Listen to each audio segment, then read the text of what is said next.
What is going on, everyone? Merry Christmas, Happy New Year.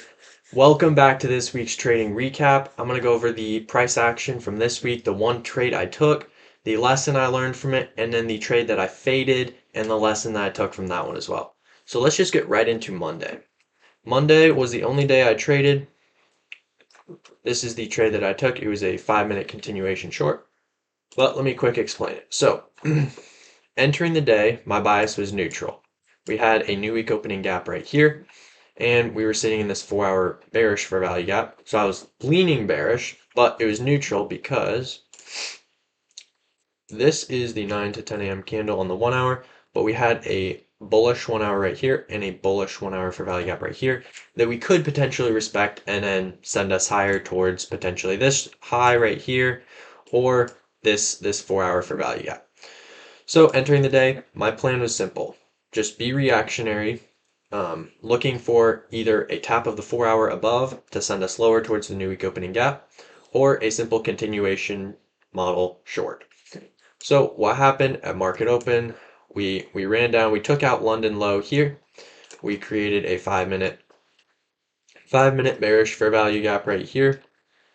And boom, 5-minute bearish fair value gap right there. And then created, so the highest time frame for value gap in this leg from top to bottom is a 5-minute. So we created that 5-minute. Now, something I quick want to talk about is this trade is an A plus trade, but like the idea of it's A plus. But at 9 a.m., this is exactly how the 1 hour candle looked. This made it an A trade opposed to an A plus because we clearly respected both of these 1 hour bullish fair value gaps and we could be going higher. So it made it A, not A plus, but the draw of liquidity was really good, and so I shot my shot on this one. But yeah, that was why I took it. That's the higher time frame. And then yeah, it just tapped the 5-minute here. We got a strong inversion for value gap of the highest time frame, 5-minute. And then chopped around for a second. And then one other thing I want to talk about was we had an SMT here at my break-even level. My break-even level was simple. It was just the current New York AM low. Stop loss was here around the body high up here, and TP at the low-hanging fruit being Asia low, with the idea of new week opening gap being hit. Now we had this SMT here at this low. ES went ahead and took it out, but wasn't anywhere near London or Asia or any of that, honestly. So when it did that, I went break even. And then as price started trending up here, I logically thought about the trade and realized even if ES takes out the current New York AM low, I'm still bearish towards the new week opening gap in general. That's still a strong draw of liquidity. So I moved my stop from break even back up to the stop loss area, and I'm very glad I did. And it would have wicked me out right there. And then it did run down and hit the TP. So lesson from this day is if the asset that I'm trading, being NQ or ES, hits my break-even level, I will go break-even. If the other one hits my break-even level, I won't go break-even, but the only time I'll go break-even is if the other asset hits the TP, like the draw of liquidity. That's when I'll go break-even. So very simple, a great lesson from today, and I'll quickly go over Friday, the trade that I faded, and the lesson I took from it. Okay, getting into Friday, the one trade that I faded. This is the trade right here. I'll quickly explain it and the lesson I took from it. So entering the day, I was leaning bearish because there was a higher time frame SMT, very high time frame. ES had swept out this high, NQ had not. And so I was leaning bearish, but it was pretty neutral overall because we were still respecting this 4 hour bullish, and we had this 4 hour bearish that we were respecting. So pretty neutral. It was the day, this was Friday, December 26th, the day after Christmas, and it was a no news Friday, so super, super defensive this day. So I was looking for a significant level to get hit like this low right here, or tap this 1 hour for value gap and maybe catch like a long or something, or catch like a nice short.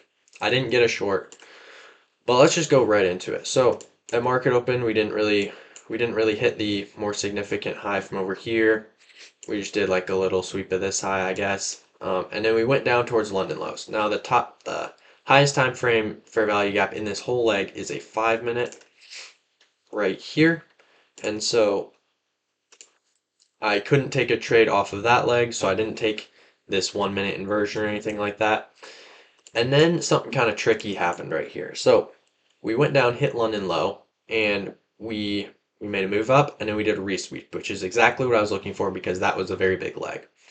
So as soon as that happened, the highest time frame for value gap in this leg was a 1 minute right here. Now, if I go to right here, you can see it looks like a clean resweep, and there's a 1 minute for value gap that inversed here with pretty good displacement. But the reason I didn't take that is because ES was just edging this 1 hour for value gap. And so my market experience per se was just telling me don't take that inversion right there because wait for ES to take out the low. And so it did right here. It did right here. And at this point, there's kind of a new leg. Like there was still this big 1 minute up here, which would be the highest time frame in the overall leg. But if I hop down to the 30-second, there's a nice clean new leg right here. This is what I was looking for. So when ES reswept the low and tapped that hourly for value gap, I was looking to take a long off of this. And bing bang boom right here. My computer's being slow. Now the reason I faded this and what I'm going to do better next time was as soon as this candle appeared, I was looking to enter. I was ready to enter. But this high right here was going to be my break even level. And obviously it already hit the break even level. And I don't take trades if my break even level has been hit. So that's the lesson from this one is this is an arbitrary level. It's technically the top of the 30-second leg. It's bullcrap. So what I should do and what I'm going to do next week is just think for like a millisecond, calmly, logically, before I enter the next trade, before I enter any trade for that fact, and just think about where the logical break-even level is, which is here. In hindsight, it is here. And so this trade did play out. The target for this trade, I guess I never said that, was the 5 minute. That was the next closest draw of liquidity. So yeah, that was the trade that I faded. I'm gonna do better about that next week. And let's get into the lessons from this week. All right, going over the lessons from this week. I just took the one trade. It was a banger. I traded with very low risk because of December price action, and they just haven't been delivering. I traded very defensively this week, which is a good thing and a bad thing because I missed that one trade from Friday, but overall I conserved capital, which is good. And then I missed that trade on Friday because of my break-even level, and I hesitated too much. And then by the time I was like, this is good, it was gone, and I would have been FOMOing into it, and it would have been bad. So the weekly lesson, just one lesson this week. I will continue to get better with my break-even level. I will think for a second where the logical break-even level is for each trade before I enter. All right, so getting into what did I do right, I executed well according to my strategy and was very defensive, which is what I said I would be last week. What did I do wrong? I was confused with my break-even level and I hesitated and then missed out on a winner.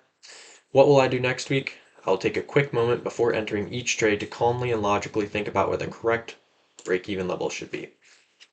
So that's it for this week's trading recap. I'm gonna work on that next week. I'm gonna conserve capital again next week with it being New Year's week and not a lot of news, and FOMC on Tuesday, I believe. So thank you guys for watching. I hope you have a amazing new year. I hope you hit all your goals for 2026. And peace out. I'll see you boys next week.